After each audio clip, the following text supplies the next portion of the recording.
Hello everyone, welcome to Keywords Classes. स्वागत है आपका कीवर्ड्स क्लासेज में। आज की वीडियो में हम बैंकों का वर्गीकरण यानी कि क्लासिफिकेशन ऑफ बैंक्स कवर करेंगे।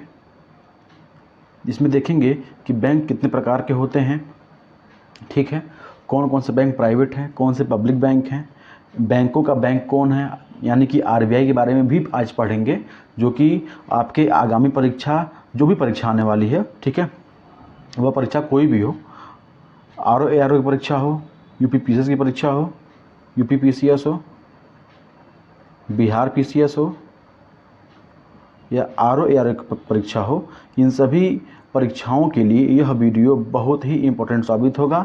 और इस वीडियो में से, इस कंटेंट में से पहले भी प्रश्न पूछे जा चुके हैं। अगर आपको इन प्रश्नों की प्रकृति जाननी है तो आप एक बार पीवाईक्यू का अध्ययन कर लेंगे इन पे बेस्ड, ठीक है। तो आज हम आइए देखते हैं कि बैंकों का वर्गीकरण क्या है। इसके पहले हम लोग बैंकों का इतिहास पढ़ चुके हैं, ठीक है। तो यह जो एक डर बना होता है ना बच्चों के मन में कि बैंकिंग या इकोनॉमिक्स का जो डर बना होता है, यह डर आप एकदम निकाल दीजिए। और यह जो श्रृंखला है एकदम जीरो से चल रही है, ठीक है। आपको जीरो से हीरो बनाने की श्रृंखला है, ये जीरो से हीरो बनाने की श्रृंखला है। और इसके द्वारा आप किसी भी प्रश्न को बैंकिंग से आएगा उसको आसानी से हल कर लेंगे। और अगर आपको वीडियो अच्छा लगेगा तो वीडियो लास्ट तक देखिएगा और इसको अपने दोस्तों को लाइक सब्सक्राइब शेयर करिएगा, ठीक है फ्रेंड्स। एक बार शेयर ज़रूर करिएगा। बहुत से वीडियो पड़े होंगे इस पर, लेकिन यह जो कंटेंट है, यह कंटेंट पूरा कीवर्ड्स में है। किस में है? जैसे कि आपको पता है कि चैनल का नाम ही एक कीवर्ड्स क्लासेज, बहुत सोच समझ कर रखा गया है। इसमें कोई चीज़ लेंदी नहीं होगी, ठीक है। कीवर्ड्स क्लासेज है तो इसमें सारी चीज़ें आपको कीवर्ड्स के माध्यम से बताई जाएगी। देखिए यहाँ एक दिख रहा है आपको बैंक। अब आपको मैं बताया था कि जो बैंक होता है ना, बैंक आप कह सकते हैं कि मैं बताया भी था, जनता और पैसा या रुपया जो भी है उसके बीच का बिचौलिया होता है, ठीक है। इस रुपया का क्या करना है जनता के लिए या बैंक डिसाइड करता है, ठीक है, और बैंक ही उसको मैनेज करता है। तो आइए देखते हैं कौन कौन से बैंक हैं। तो जो बैंक हैं, सबसे पहले बैंक है अनुसूचित बैंक है, ठीक है। अनुसूचित बैंक है, इसको हम बोलते हैं शेड्यूल्ड बैंक। क्या बोलते हैं? शेड्यूल्ड बैंक, ठीक है। आप आसानी से समझते चलिएगा, बहुत चीज़ें आसान हैं, ठीक है, एकदम घबराइएगा नहीं। तो अनुसूचित बैंक क्या होता है? ऐसा बैंक जो कि आरबीआई एक्ट जो है, आरबीआई एक्ट जो आरबीआई की जो बुक है या एक्ट है, उसकी अनुसूची में सेकंड अनुसूची में जो है, सेकंड अनुसूची में जो उपस्थित बैंक हैं वह क्या हैं? अनुसूचित बैंक हैं, ठीक है। और जो आरबीआई की सेकंड सूची में अनुपस्थित हैं या उपस्थित नहीं हैं या अवेलेबल नहीं है, उनका सूची में नाम नहीं है, वो क्या है? गैर अनुसूचित, मतलब नॉन शेड्यूल्ड बैंक हैं, ठीक है। अब देखिए कुछ क्राइटेरिया है। ये कौन होंगे?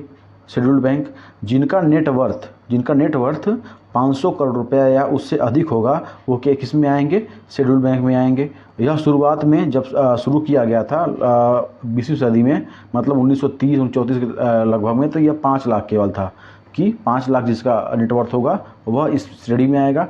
लेकिन यही नेटवर्थ की बात करें गैर अनुसूचित में, तो इसमें कोई श्योर नहीं है कि कितना नेटवर्थ होगा इसका, तो यह गैर अनुसूचित बैंक कहलाएगा, ठीक है। जैसे कि जम्मू कश्मीर वाणिज्यिक बैंक, निजी सहकारी बैंक, तो ये सब किस में आते हैं? गैर अनुसूचित बैंक में आते हैं, ठीक है। अब देखिए अनुसूचित बैंक में क्या है कि ग्राहक पर कोई निगेटिव प्रभाव नहीं पड़ता है।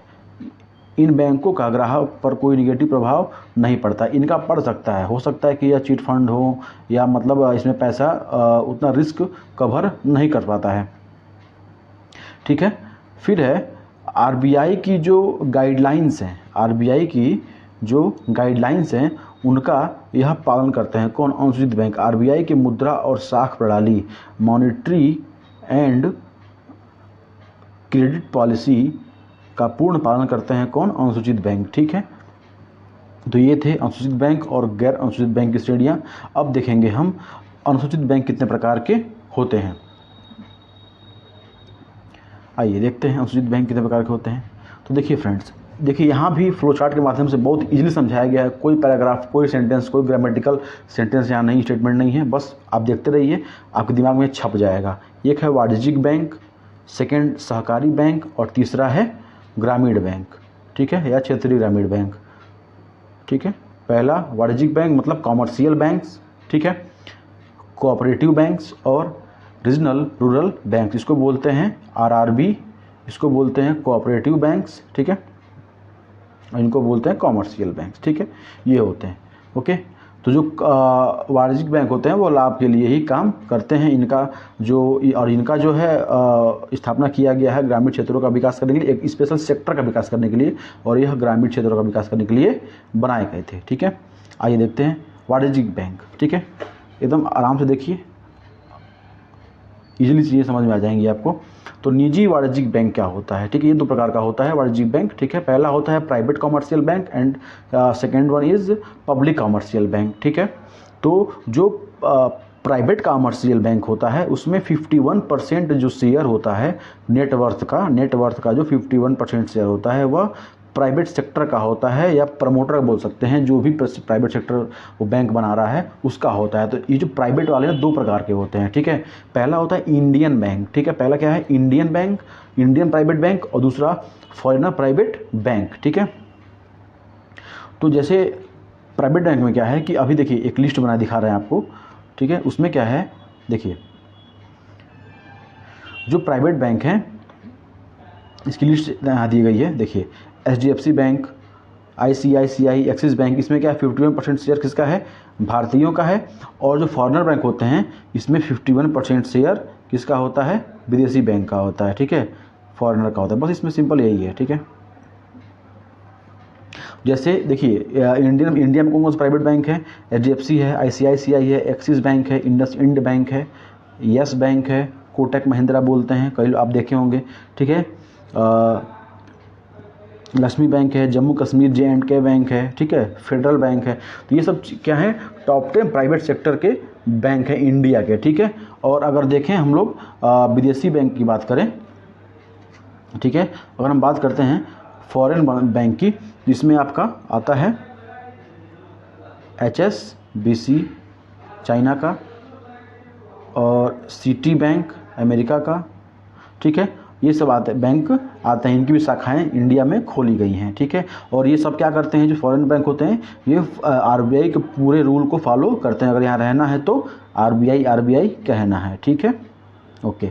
आइए अब देखते हैं पब्लिक कॉमर्शियल बैंक देखते हैं। तो फ्रेंड्स जो पब्लिक कॉमर्शियल बैंक होता है उसमें 51% शेयर किसका होता है, भारत सरकार का होता है, किसका, भारत सरकार का होता है। देखिए आज के समय में 12 पब्लिक कमर्शियल बैंक हैं, क्योंकि 2019 में, इसके पहले वीडियो में अगर आप नहीं देखे हैं वीडियो तो एक बार जाकर देखिएगा, मैं विलय पढ़ाया था, बैंकों का विलय या अधिग्रहण कैसे किया गया, किन किन बैंकों को कब किया गया, वो सब बताया गया है, आपको ईयर वाइज बताया गया है, ठीक है। तो जो इस समय बैंक प्रेजेंट टाइम में 12 बड़े बैंक हैं वो SBI है, PNB है, बैंक ऑफ बड़ौदा है, केनरा बैंक है, यूनियन बैंक है, बैंक ऑफ इंडिया है, इंडियन बैंक है, इसमें मर्ज कर दिया गया इलाहाबाद बैंक का, ठीक है, सेंट्रल बैंक ऑफ इंडिया है, पंजाब एंड सिंध बैंक है, bank of Maharashtra, UCO bank और इंडियन ओवरसीज बैंक, ये सारे बैंक हैं। Indian overseas bank, okay. तो ये सारे बैंक जो हैं यह पब्लिक कमर्शियल बैंक में की श्रेणी में आते हैं, ठीक है, और ये प्राइवेट कमर्शियल बैंक की श्रेणी में आते हैं। देखिए HDFC, ICICI, एक्सिस बैंक, ये चीज़ याद रखिएगा, शेयर किसका 51% इसमें भारतीयों का शेयर है, और अगर फॉरेनर हैं तो फॉरेनर का शेयर रहेगा, ठीक है। आइए अब देखते हैं सहकारी बैंक, ठीक है, सहकारी बैंक।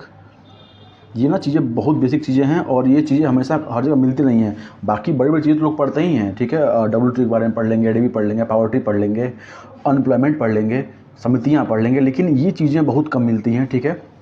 तो ये वीडियो के माध्यम से बताया जा रहा है आपको, एक ही वीडियो में सब कवर किया जाएगा इसको। तो आइए देखते हैं सहकारी बैंक, ठीक है, कोऑपरेटिव बैंक्स बोलते हैं, आपने नाम सुना होगा कोऑपरेटिव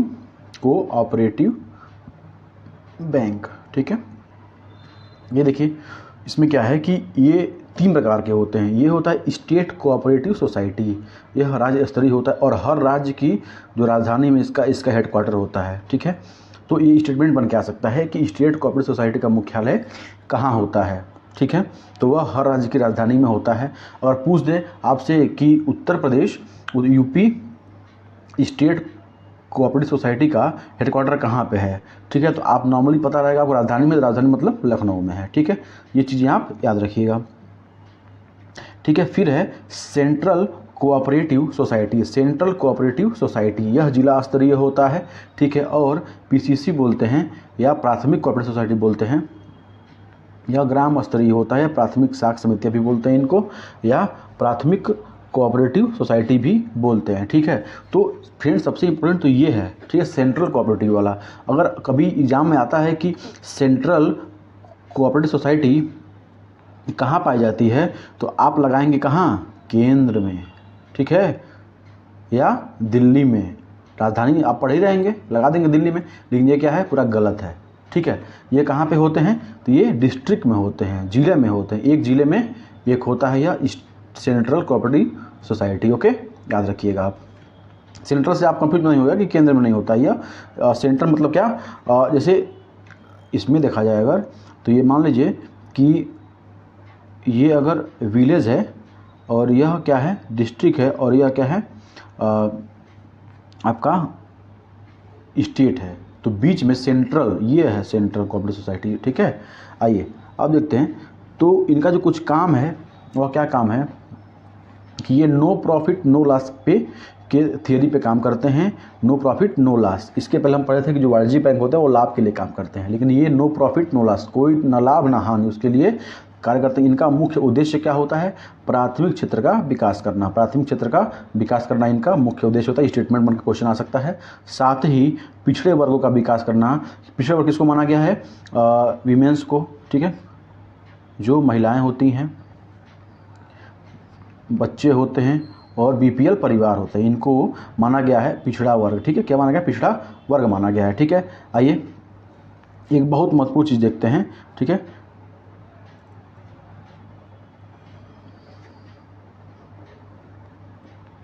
फ्रेंड्स ये देखिए जी, ये लिखा हुआ है आरबीआई या नाबार्ड, एससीएस, सीसीएस और पीसीसी, ठीक है। इसमें क्या है कि जो